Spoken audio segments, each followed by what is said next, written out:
Eh bien, bonjour à toutes et à tous. Aujourd'hui, un nouveau tutoriel sur GIMP. Entre deux, nous avons changé de version et nous sommes passés de la 2.10.18 à la 2.10.20. Alors, et bien sûr, il y a quelques modifications, notamment ici une recherche de mise à jour qui est disponible et qui nous permet de regarder directement si nous avons la dernière version. Alors, au niveau de l'interface aussi, quelques petits changements.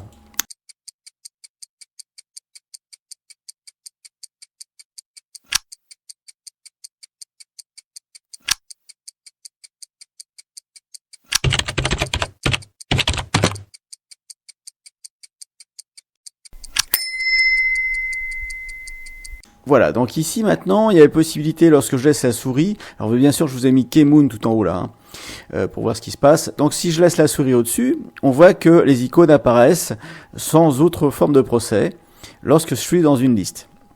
Alors ça c'est quelque chose qui se paramètre, alors pour ça il faut aller dans Édition, il faut aller ensuite dans Préférences, et bien sûr, après, regarder dans les boîtes à outils. Alors, toute chose qu'il faut faire, regardez bien si par rapport au tuto précédent, vous avez bien fait attention à remettre vos profils de couleurs ici pour une utilisation correcte de GIMP, parce que chaque nouvelle version, eh bien, il y a une réinstallation. Alors pour ma part, moi j'ai réinstallé complètement mon ordinateur, je suis passé sous Manjaro pour voir un petit peu ce que ça donnait. Je suis pas déçu, ça marche bien. Il ne détecte pas la tablette graphique qui elle est détectée par la nouvelle version de Ubuntu sur une autre machine. Bon, quelques petits couacs, mais c'est peut-être parce que j'utilise KDE. Bon, ça c'est autre chose. Revenons à nos boutons pour tous ceux qui regardent ça en se disant bah moi Linux je m'en fous, je suis sous Windows. Bon, vous avez bien raison, utilisez ce qui vous fait plaisir. Donc dans l'interface, on va aller voir donc les thèmes, ça change rien, les thèmes d'icônes, bon voilà, et les boîtes à outils. Alors, dans les utiliser les groupes de boîtes à outils, le fameux groupe, c'est ça. Donc, c'est ici, c'est encadrement. J'en avais déjà parlé. Donc, si je n'utilise pas les groupes, vous voyez ici, on a un étalage complet de tous nos outils. Alors, je trouve que le groupe est pas mal parce qu'en fait, ça permet vraiment de ranger et pas avoir tout un cafouillis. Et de plus, regardez, j'ai plus de place ici pour mes options d'outils et le reste. Alors, je vais revenir ici à mes préférences, voilà. Donc, on va avoir ici, sous utiliser le groupe d'outils, le mode de menu. Donc, affiché au survol dans une seule colonne. Donc ici, si je laisse ma souris dessus, vous voyez, clac, j'ai ma liste qui se déploie. Et alors, si je veux l'utiliser, vous voyez, dès que j'enlève, ça part, c'est bizarre. Donc, il va falloir que je laisse dessus, je clique. Et après avoir cliqué, je peux donc en maintenant le bouton cliquer, vous voyez en haut dans le petit Kmoon là, vous avez la possibilité de sélectionner ici un outil. Donc les Kmoon pour info c'est ça, vous avez rappel le touche et le clavier que j'utilise. Donc ça c'est le survol, mais comme vous voyez il faut cliquer. Mais c'est pratique lorsqu'on cherche au début, on ne sait pas trop où on a rangé nos outils, c'est pas mal. Ensuite on va voir afficher au clic. Alors là, vous voyez, il se passe... Alors, il faut peut-être que je valide. Voilà, donc ici, si je veux afficher... Eh ben, il me le fait au survol. Alors, peut-être qu'il faut que je relance GIMP. Je vais relancer GIMP. Donc, voilà, GIMP est relancé. Et il me... Un petit peu de mal. Donc, ici, est-ce que si je mets... Eh ben, il me le refait toujours au survol. Là je clique et je peux aller vers l'outil que je veux. Bon là je vois pas, alors c'est peut-être sur mon ordinateur parce que j'ai une confiance moyenne vu que je viens de tout réinstaller là-dessus. Néanmoins ça devrait pas jouer voilà, donc ici je reviens donc boîte à outils, au clic, au survol. Et afficher au survol en une seule colonne. Alors si j'affiche au survol tout court, ça n'a pas l'air de vouloir changer grand chose. Bon, moi je vais rester affiché au survol en une seule colonne. Ça m'a l'air pas mal. Et si je maintiens cliquer, eh bien je peux ici naviguer, donc ça peut être pas mal. Bon, voilà, moi je vais rester là-dessus. C'était juste pour vous donner cette info, là, maintenant qu'il y avait cette petite modification.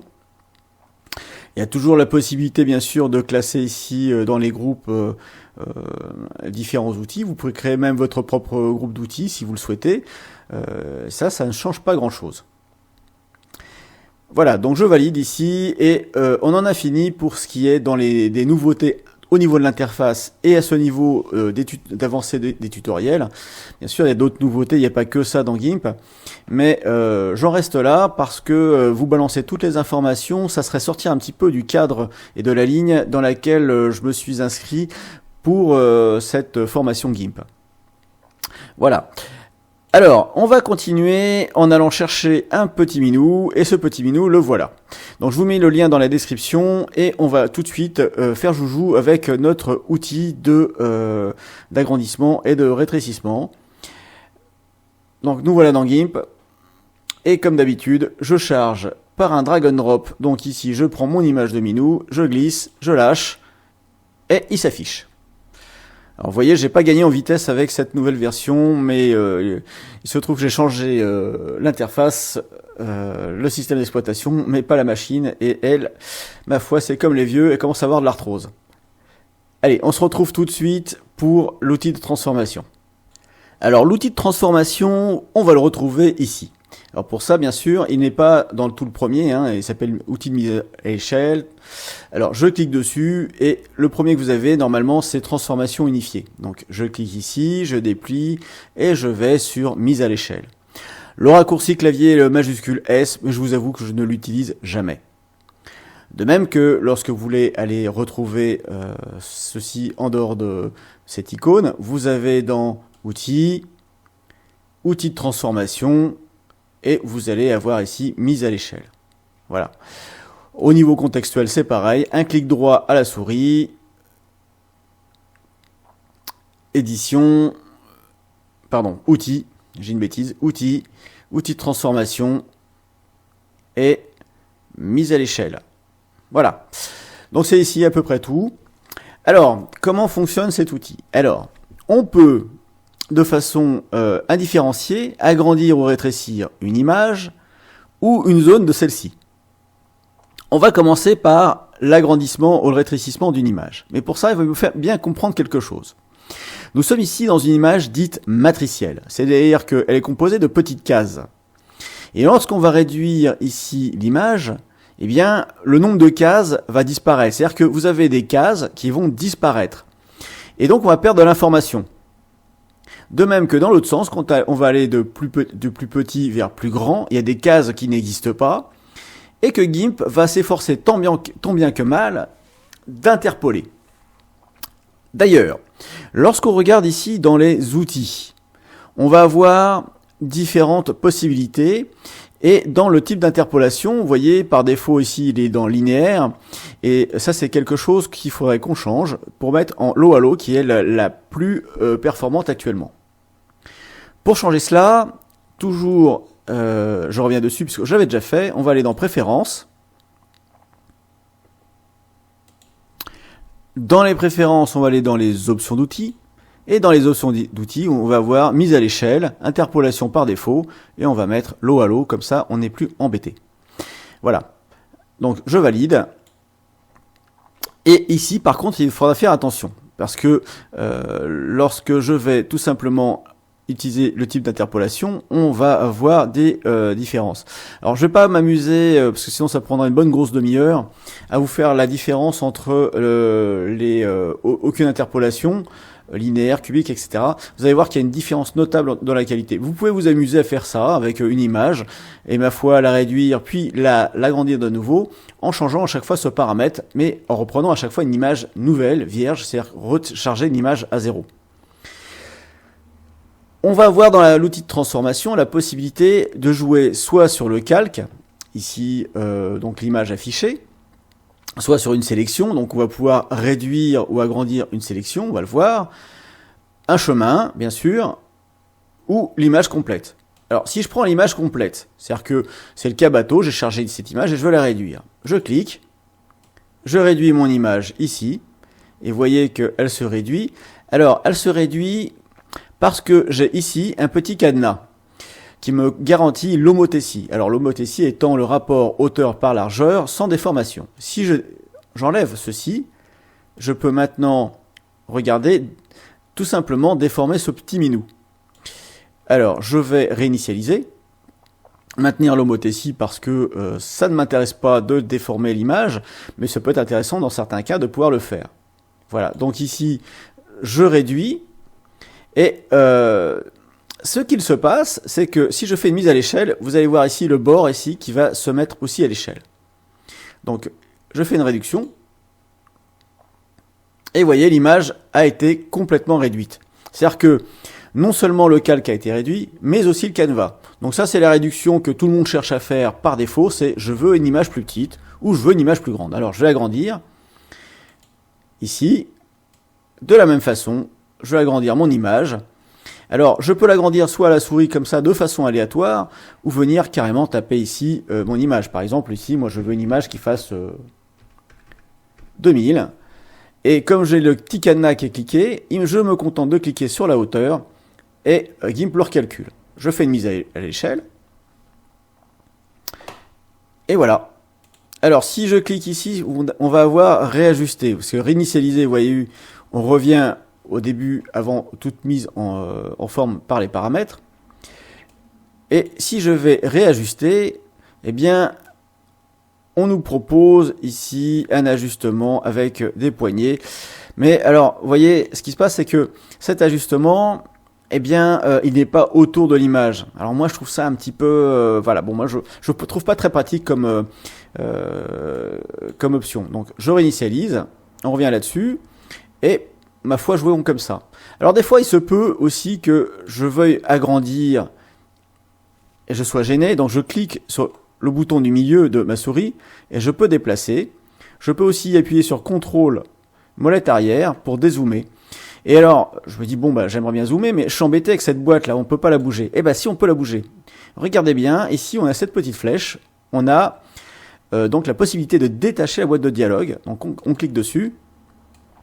Et pour ceux qui ont connu GIMP dans les versions précédentes, eh bien, on retrouve cette boîte de dialogue, finalement, qu'on peut remettre comme avant.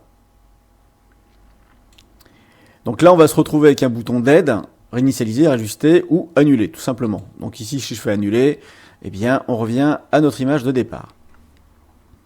Ensuite, on va avoir la possibilité, alors pour ça, je vais télécharger, peut-être pas une nouvelle image, mais je vais ajouter un calque de couleur blanc. Donc ici, blanc, hop. Donc j'ai un calque blanc et je vais le mettre en dessous. Donc pour le mettre en dessous, j'utilise ici cette fonction dans l'outil de la gestion des calques. Mais vous inquiétez pas, la gestion des calques, on va finir par y arriver. Et vous allez voir que ça va être un gros morceau. Mais à force de voir quelques petites clics que je fais, vous serez plus ou moins familiarisé et ça sera plus digeste pour vous. Alors ici, donc dans ce chat là, je vais sélectionner maintenant, non pas sélection, mais le calque. Et là, si je sélectionne le calque,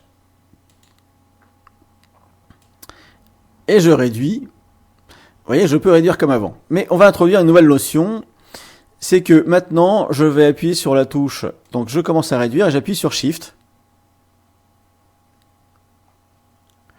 Et Shift, en fait, vous voyez, ici, me permet de faire ce que je veux, c'est comme si j'avais décoché ici. Voilà. Et je réinitialise.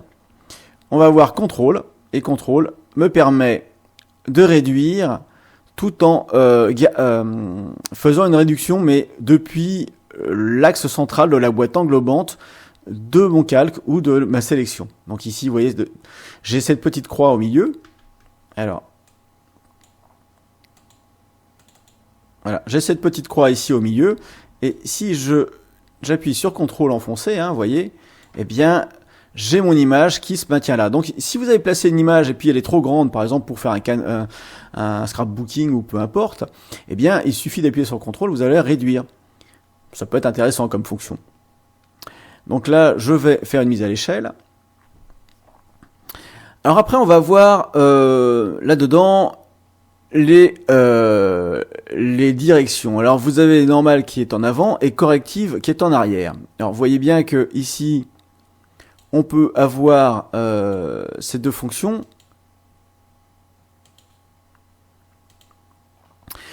Alors oui, pour info, le contrôle et le majuscule dont je vous parlais tout à l'heure, vous avez ici ces deux fonctions qui sont rappelées et qui peuvent être cochées dans la boîte d'options. Donc normal vers l'avant, c'est ce que généralement on utilise, et si on fait corrective en arrière, on va voir ici un aperçu de l'image qui va disparaître. Alors c'est quoi cet aperçu d'image? Si j'enlève l'aperçu d'image et je fais ici un agrandissement, vous voyez que GIMP m'affiche, comme sur la version 2.8 d'ailleurs, juste un cadre, mais on voit pas du tout ce qu'on fait dedans. Donc si j'ai fait ici cet aperçu, je vois mon cadre et puis que voilà, je vois rien, je fais une mise à l'échelle et là j'ai mon image qui a été redimensionnée. Au niveau donc de la version corrective en arrière, et donc je suis en corrective arrière, et là ce que je vais faire, c'est qu'en fait c'est l'inverse, c'est-à-dire que quand j'agrandis, l'image se rétrécit. Bon, c'est un peu spécial, moi je trouve pas ça très naturel, mais la fonction existe. Alors on va regarder maintenant le côté sélection. Alors pour ça je vais prendre une sélection rectangulaire, ici un outil qu'on a déjà eu l'occasion de voir, et je vais lui prendre juste son œil, ici. Alors j'aurais pu faire une sélection en tournant bien autour de l'œil, etc. pour faire quelque chose de beaucoup plus joli, mais là je veux aller vite, et même comme ça je trouve que ça va être longuet. Voilà, j'ai fait ma sélection ici, comme on peut le voir, je prends un masque rapide, voilà, donc j'ai sélectionné cet œil là, comme vous pouvez le voir. Maintenant, je vais de nouveau aller dans l'outil d'agrandissement et de mise à l'échelle. Et au niveau de l'icône, je vais prendre sélection. Eh bien, je me mets toujours en mode normal avant, avec interpolation. Je vais laisser aucune, mais on peut mettre l'eau à l'eau de façon à ce que ça fasse une interpolation plus jolie. Là, je vais laisser sur aucune pour les temps de calcul. Ils sont plus rapides. Et je vais agrandir ici ma sélection. Voilà. Et alors, comme je voulais conserver depuis le milieu, enfin, je voulais que ça s'étale depuis le milieu, là, je vais réinitialiser et je vais appuyer ici sur autour du centre, contrôle. Donc, ou alors je clique sur autour du centre, contrôle ici pour ne pas avoir à cliquer sur justement le bouton contrôle. Et j'agrandis et vous voyez que GIMP, naturellement, me l'agrandit. Donc, j'agrandis un petit peu son œil et je fais une mise à l'échelle. Et là, il ne se passe pas grand chose. Pourquoi ?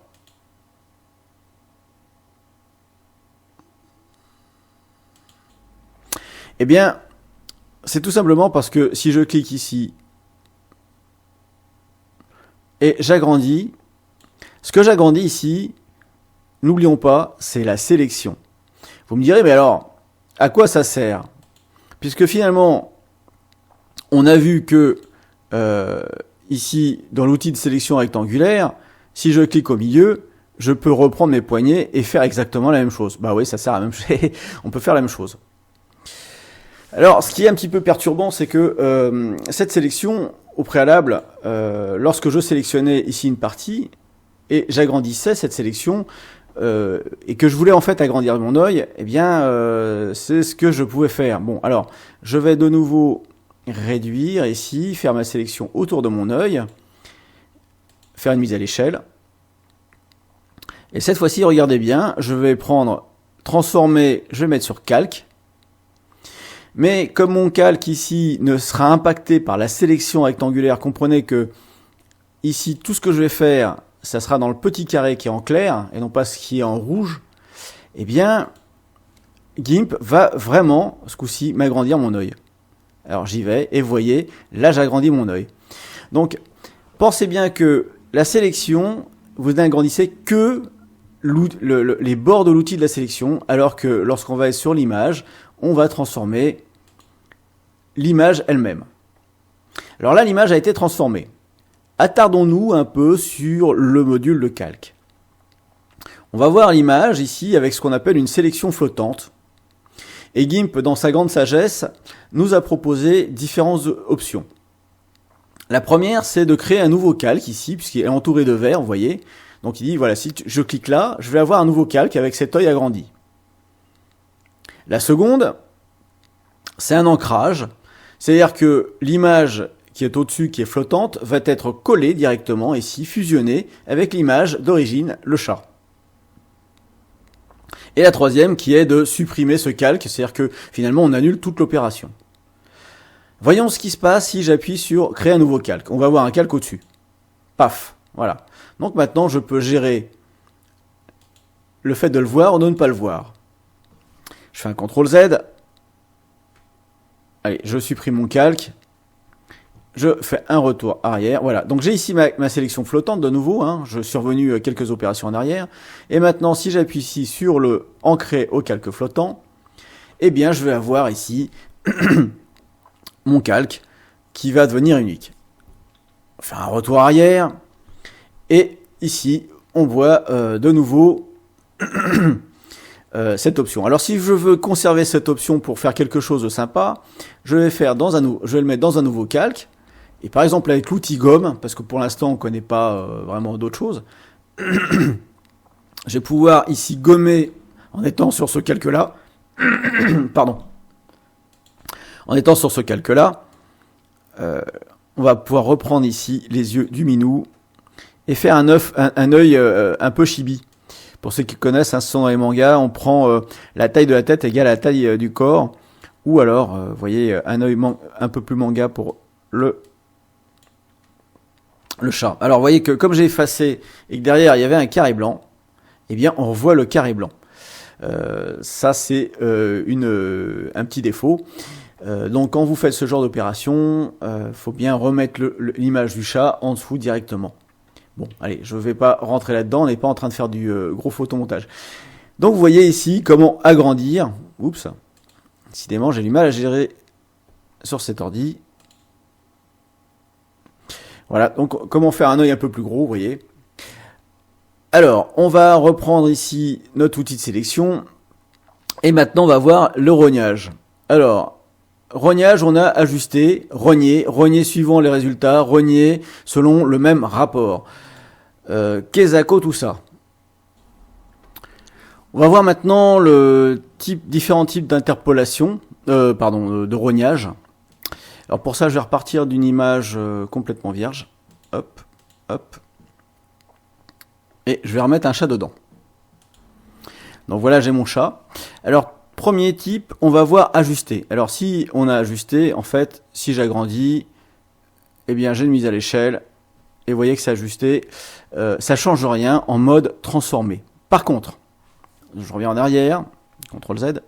Si je me mets ici en mode image, et je fais ajuster, voilà, je bouge juste un petit peu, juste un petit peu, et je fais mise à l'échelle. Voilà, hop. Et en fait, ça affiche l'image. Alors le problème, c'est que ici, j'ai mon image qui a été prise en compte avec, vous voyez, une petite bordure. Alors, je ne sais pas pourquoi il me le met de l'autre côté. Voilà, je fais mise à l'échelle. Et voilà, il s'ajuste. Maintenant, on va voir le type rogner. Alors, rogner, ça veut dire que tout simplement, ça va découper. Donc, j'ajuste comme ceci. Alors, attendez, je vais juste changer d'outil. Voilà, hop, je vais revenir ici. Voilà, il revient ici avec... Voilà, donc si je prends maintenant une image un peu plus grande, je dépasse la taille du canevas, je fais mise à l'échelle, eh bien, il va me découper ce qui se passe autour. Attention, il me découpe ce qui dépasse de l'image. Par contre, l'image ne change plus de taille. Donc là, on n'est plus en ajusté, mais on est en rogner. Après, on va voir rogner selon le résultat. Bon, alors là, il y a deux cas. Soit c'est plus grand, soit c'est plus petit. Alors, si c'est plus petit, je fais une mise à l'échelle. Il me redécoupe l'image. Si je mets plus grand, il m'agrandit l'image. Voilà, donc tout simplement. Et après, on va voir rogner selon le même rapport. Bon, alors là, si je fais ceci et je fais une mise à l'échelle, tout se passe bien. Mais si je décoche ici l'homothétie et je fais une image allongée, un truc un peu bizarre, normalement il aurait dû me mettre un... Alors hop. Voilà, donc il me refait ici une image. Et donc après, on va avoir la possibilité de faire un rognage selon le même rapport. Donc pour ça, c'est pas compliqué. Moi, je ne vois pas tellement la différence entre le rognage et l'ajustement. Donc ça fait une mise à l'échelle. Mais finalement, j'ai beau déformer mon image, l'image d'origine reste. Après, pour le cas de dépassement du calque par rapport à l'image, ici, si je modifie, vous voyez qu'on peut encore déplacer ici l'image, on a conservé les pixels. C'est une histoire qu'on va gérer dans les calques, mais on le verra plus tard. Quoi qu'on peut regarder tout de suite. Allez, ici qu'on est dans les calques, il y a juste à sélectionner le calque qui dépasse, faire un clic droit, et ici on a taille, voilà, calque aux dimensions de l'image. Donc on clique dessus et on a tout redécoupé. Voilà en ce qui concerne ici le rognage. Donc pour ma part, je reste sur ajuster et puis on peut reprendre, mais sachez que vous pouvez rogner et puis avoir des résultats plus rapides. Hein, ça dépend ce que vous souhaitez faire, là encore. Alors après, ce qu'on n'a pas encore vu, c'est ici l'affichage de l'aperçu d'image. Alors, si je suis sur un aperçu d'image, j'agrandis. Si je désélectionne, je vois pas ce que je fais. Donc je sélectionne, je vois ce que je fais. On a la capacité d'avoir une opacité d'image plus ou moins grande dans ce que l'on fait. Ça peut être utile. Alors par exemple, lorsqu'on veut placer un œil, l'agrandir sur un autre visage, la transparence peut être sympathique pour pouvoir le faire. Et bien sûr, un aperçu composé, aperçu synchronisé. Alors ça vient du fait qu'on puisse avoir plusieurs calques. Alors, je fais ici, j'annule ma commande, et je vais vous mettre, par exemple, ma vignette, ici, hop.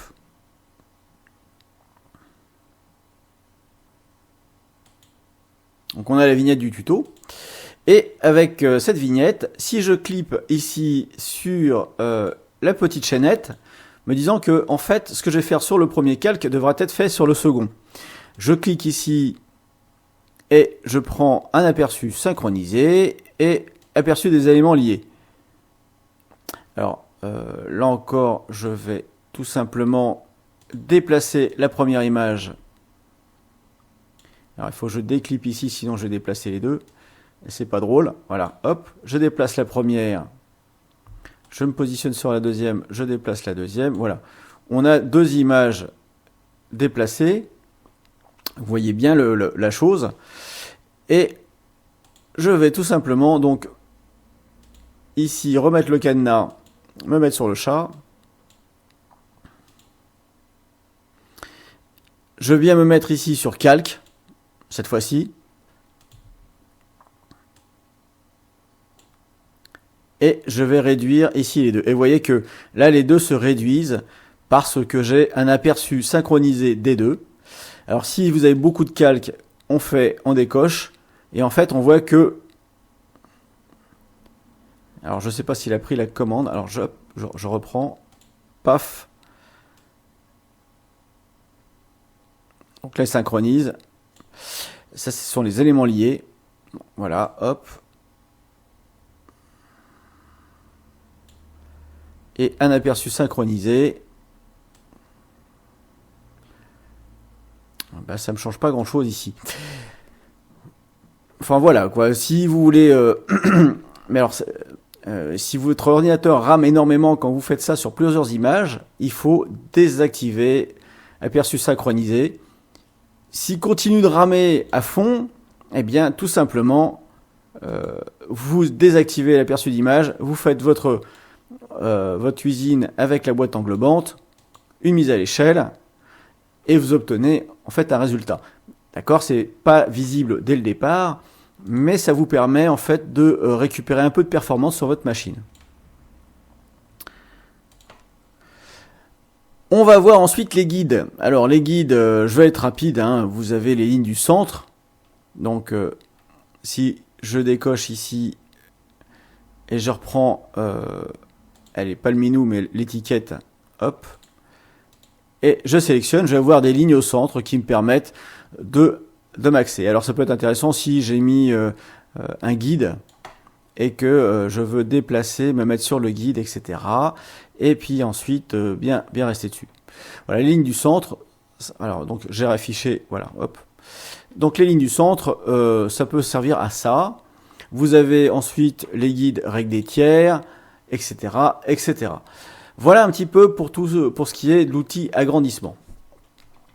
Alors l'outil d'agrandissement a aussi son petit copain qui est dans le menu. Alors, image, taille du canevas. Et donc la taille du canevas, c'est la taille de mon image globale. On va avoir ici une représentation. On peut centrer l'image dans le canevas. Et on peut redimensionner les calques. Tous les calques enchaînés, etc. Donc ici, ce qu'on va voir. Donc c'est-à-dire que ça peut soit les agrandir, soit juste agrandir le canevas, c'est-à-dire l'image, le conteneur, hein, si vous voulez, la boîte, le tableau. Ou alors ici, les calques visibles ou les calques enchaînés, donc avec une petite chaînette qu'on aura ici dans le calque. On peut remplir par de la transparence, ici matérialisé par un damier gris clair, gris foncé, ou bien mettre une couleur, un motif ou autre, bien sûr, couleur d'arrière-plan.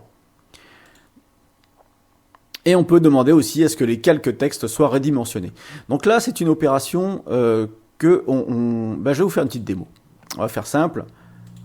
Voilà, je vais prendre cette image. Je vais créer un texte ici. Voilà, et puis maintenant, je vais aller dans Images, taille du canevas. Je redimensionne les textes. Là, ici, je veux ça 2 fois plus grand. Alors pour ça, c'est très simple. J'appuie sur étoile, comme X. Je fais une multiplication à la calculatrice, x 2. Ici, il m'a conservé la largeur parce que c'était pas clippé. Mais si c'était clippé, il m'aurait multiplié par 2 aussi. On peut faire un décalage à droite ou à gauche. Ici, moi j'ai demandé centrer. Vous voyez qu'en cliquant sur centrer, il m'a remis au centre de l'image. Je demande à ce qu'il me redimensionne tous les calques, redimensionner, il m'a mis ça, et puis derrière, moi je veux du blanc pour tout ça. Allez hop, on lance, et j'ai mon coucou avec mon calque. Sauf que comme c'est du blanc, vous voyez, j'ai le calque coucou avec du blanc et le reste avec du blanc. Alors c'est pas très pratique. CTRL Z. Ou j'annule ici, hein, tout simplement. Hop. On recommence, et ce coup-ci, je vais laisser de la transparence. Vous allez voir qu'en fait, ça aura tout agrandi.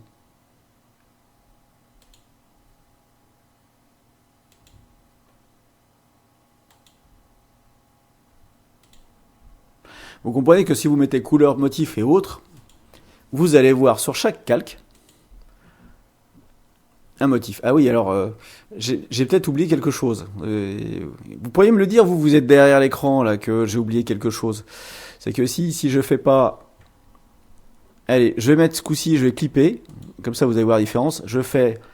je le veux deux fois plus petit. Alors, je vais faire fraction divisé par 2.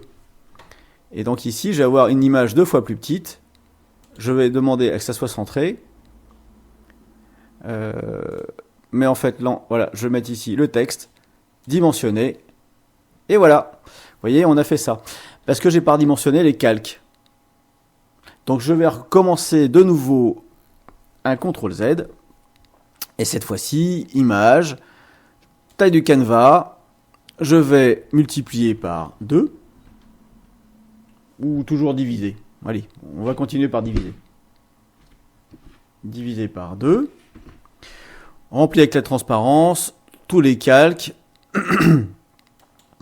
Voilà, on redimensionne. Je centre. Et ça nous donne ceci. Voilà, bon, une façon de le faire en mode automatique et de façon précise en tapant des commandes. Donc comme ça, vous avez vu la fonction diviser et multiplier dans GIMP, hein, qui fonctionne assez bien. Alors il nous reste à voir dans la transformation au niveau des chemins. Alors je vais vous tracer un chemin rapidement. Ici il y a tout ce chemin, on l'a pas encore vu. Donc je vais juste faire un chemin. Hop. Voilà, j'ai mon chemin. Ce chemin, je peux naturellement le modifier un petit peu. Voilà, hop. Et je vais aller dans donc ici l'outil de transformation. Donc ici je suis sur chemin, il me met une boîte englobante. Voilà, je peux l'agrandir ou le rétrécir. Voilà, je peux l'agrandir. Voilà, hop, je fais une mise à l'échelle et j'ai fait une mise à l'échelle. Ceci dit, le chemin mis à l'échelle, voilà, c'est pas quelque chose qu'on aurait tendance à faire. Voilà, mise à l'échelle, voilà. Donc ici le chemin est tracé en rouge, pardon. Donc si je fais une mise à l'échelle, voilà, en fait ça déforme tout simplement notre chemin en largeur, hauteur, etc. Par contre, bon, c'est une méthode que moi j'aime pas beaucoup, sauf si on a déjà un chemin qui a été fait dans Inkscape par exemple et on veut agrandir l'image, ce chemin dans GIMP. C'est une méthode qui, ma foi, je vous la montre, mais est très très très très très rare. Il vaut mieux travailler directement en vectoriel que revenir ici faire ces agrandissements. Surtout que le type d'interpolation, voilà, c'est une interpolation. Alors je sais pas comment fonctionne GIMP là-dessus, si elle travaille en vectoriel ou en matriciel, ça j'ai pas trouvé de documentation sur le sujet. Voilà, mais bon, c'était la dernière partie. Bon bah écoutez, moi je vous like, je vous fais des gros bisous. J'espère que je serai pas aussi long à vous ressortir un autre tuto. Pour ça il faut en parler à mon patron, qu'il arrête de nous massacrer avec le travail en retard qu'on a eu pendant le Covid, à rattraper en très peu de temps. Je rentre le soir, je suis décomposé, donc j'essaye de vous en sortir. J'essaierai de vous en sortir quand même un peu plus régulièrement. Mais pour l'instant, je ne vous promets rien. C'est la meilleure façon de ne pas avoir à ne pas tenir ma promesse. Allez, bis, je vous like. Bon courage à vous tous. Et puis, ma foi, pour ceux qui rentrent dans leurs vacances, profitez bien. Je sens que vous en avez besoin.